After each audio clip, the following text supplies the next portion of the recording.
जर पॉईंट केला सपोज असा, मुलं कसे करतात, असा ड्रॉ करतात हे बघ, टिकली लावल्यासारखं. इट मेक्स अ डिफरन्स, कारण हा 1 मिलीमीटर झाला आहे बघ जवळपास, जर अगदी बघितलं जवळून तर. त्याचऐवजी आपण काय करायचा, हा जो निडल पॉईंट असतो याचा, हा बघ, तो पॉईंट जर तिथे ठेवला, आता बघ आपल्याला इथे करायचा होता की नाही, तो जर इथे केला, करेक्ट आहे, आणि इथे प्रेस करायचा, थोडं प्रेस करायचं, ओके. आणि ही पेन्सिल आहे शार्प केलेली, तर ती पेन्सिल, सॉरी, ती पेन्सिल इथे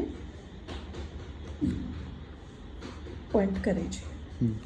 बघ बरं, हा पॉईंट, हा बघा, हा वाला पॉईंट आणि हा वाला पॉईंट,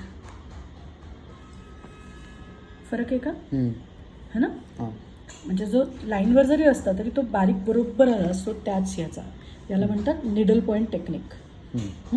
आता आपल्याला हा इथपर्यंत जोडायचा, जोड बरोबर, नाही सॉरी, याला पी नाव द्यायचं आहे ना आता आपल्याला, पी डॅश.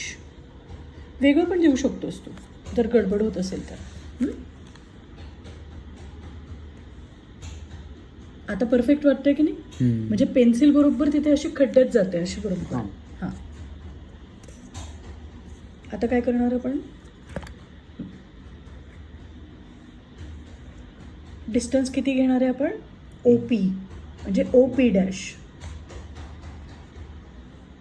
आता परफेक्ट बसते की नाही पेन्सिल त्याच्यामध्ये, हां एक्झॅक्टली.